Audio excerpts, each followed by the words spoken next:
Hello, how's it going? Hi, wonderful. So, what brings you here today? Well, I love nsta. I've been a member for a very, very long time. I've been a science teacher all my life, and my mom was a science teacher as well, so she inspired me. And I teach now at the college level, but I teach undergraduate freshmen, and I also teach middle college, which means I do teach high school students who are taking college classes. And I belong to SCST as well, so the Society for College Science Teachers, and they partner with NSTA. And I'm actually presenting Ah, at this conference. okay. If you don't mind me asking what you're presenting. Sure.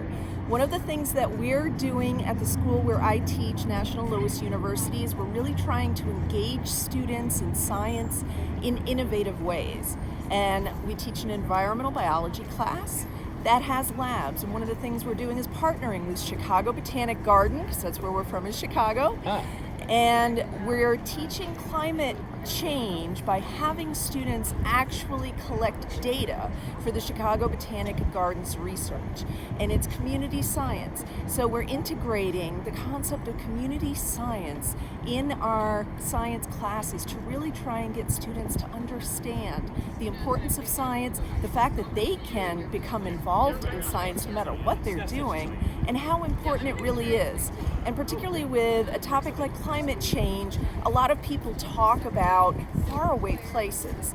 And by partnering with a local place like Chicago Botanic Garden, what students can see is how climate change is impacting their backyard, their ecology right at home. why do you think that's personally important for community moving forward for the future?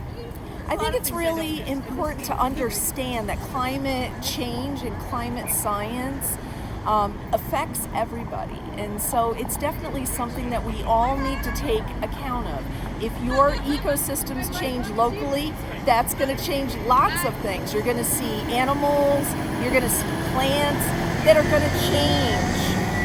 And what is it that you are speaking amongst your colleagues here that you look forward to bringing back to your community?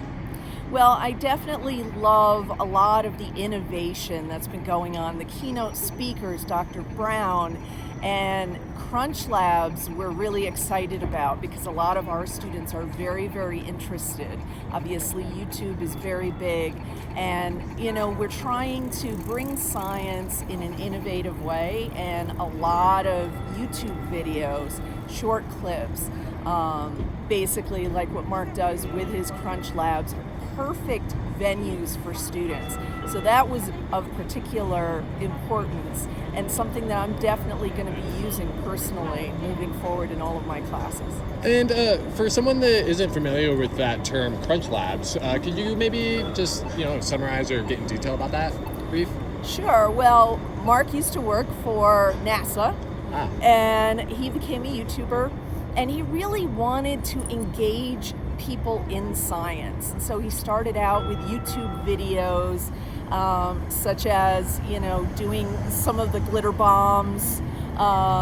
Those are some of his more famous ones. I like the one on sharks because my background is marine biology, so I love sharks. So I love his videos on sharks particularly. So the way that he brings science, he shows kind of fun, fantastical things, lots of explosions, lots of, messy things that really engage students and young people. But then he'll talk about the science. So, he likes to say basically he's hiding those veggies, and that's what he's doing. He's hiding those veggies in his videos, and that's what I love. that's great. And why do you think that, this is important for communities, just in general, to meet up at conventions like this?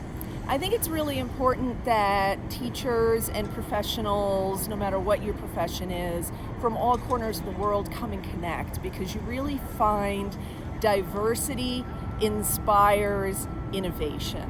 And I think that without diversity and other people's points of view and learning and sharing strategies and resources, you can't really progress and move forward. And so, from when you first came till now to this event, what is one thing that you do notice that's a big maybe change or a different topic? I think a really big change in the vocabulary is belonging.